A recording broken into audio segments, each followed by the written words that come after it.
If the root of the equation are equal to A minus B X square B minus C X C minus A बराबर 0, और ये prove करना है 2a बराबर b plus सी।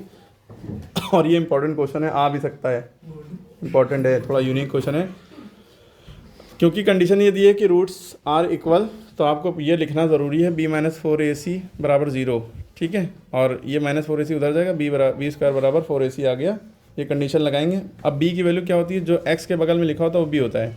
कभी कभी x वाला टर्म पहले दिया होता है, एक्स स्क्वायर वाला टर्म बाद में दिया होता है, कंफ्यूज नहीं होना है। और याद रखिएगा एक्स स्क्वायर जहाँ पे लिखा हो उसके बगल वाला यानी इसका कोएफिशिएंट ही a होता है। ये a है, ये b है, ये पूरा b है और ये पूरा c है, ठीक है। क्योंकि प्लस या माइनस लग गया तो उसके बाद जो बचा वो पूरा c है।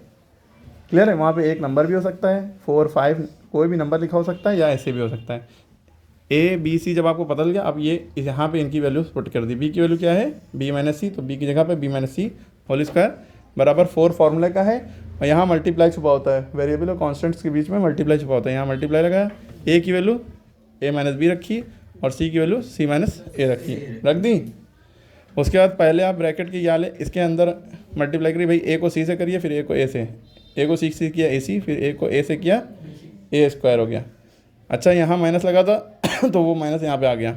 अब ये माइनस बी को सी से करेंगे, minus B C, minus A को माइनस बी को माइनस ए से करेंगे तो minus minus plus A B, ठीक है। क्लियर होगी बात। अब इसके बाद ये 4 से सबको अंदर मल्टीप्लाई कर लेंगे, 4ac 4a square 4bc minus का माइनस प्लस 4ab। अब उसके बाद देखिए ये b माइनस सी का होल स्क्वायर लिखा था तो a माइनस बी का होल स्क्वायर फॉर्मूला लगा दिया। आपको पता है a square plus B square minus 2ab है ना, तो यहाँ a की वैल्यू b है, b की वैल्यू c है, ठीक है, उससे कोई इशू नहीं। हो गया। अब ये आपकी इक्वेशन आ गई। सब आपने स्क्वायर वाले टर्म एक साथ कर लिए, वही माइनस इधर क्या है, B square plus C square minus 2bc था, तो यहाँ पे जो माइनस का 4a स्क्वायर वाला टर्म है आप इधर लिया है, प्लस का 4a स्क्वायर हो गया।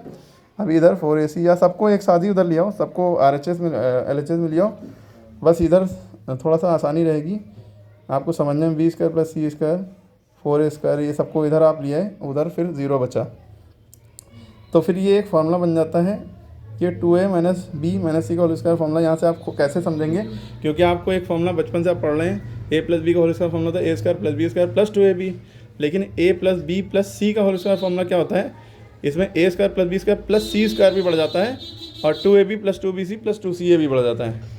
अगर यहाँ प्लस b की वैल्यू, b के कोएफिशिएंट प्लस है, c का कोएफिशिएंट प्लस है, तो यहाँ पे दोनों में माइनस है,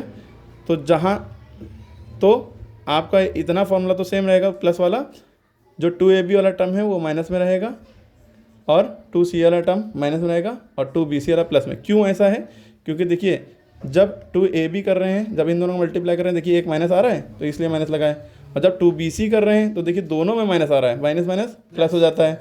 और जब 2ca करेंगे तो देखिए c एक में माइनस है और एक में a में माइनस नहीं है, क्योंकि नंबर के पहले उसका साइन होता है, तो इसलिए वहाँ पर माइनस आएगा। एक माइनस होगा तो माइनस आएगा, दो माइनस होंगे तो प्लस हो जाएगा, ठीक है। तो ये फॉर्मूले के बिहाफ पे ये इक्वेशन बनेगी।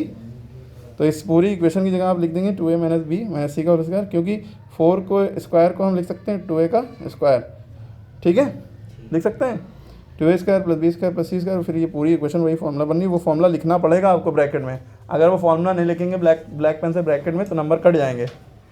फिर उसका डायरेक्ट ये चीज़ लिख देंगे, फिर स्क्वायर हो जाएगा, वो हो जाएगा इक्वल टू 0। फिर 2a माइनस बी माइनस सी है तो माइनस बी माइनस सी उधर जाएगा, plus B C plus B plus C हो जाएगा और ये प्रूव हो जाएगा। समझ में आ गई।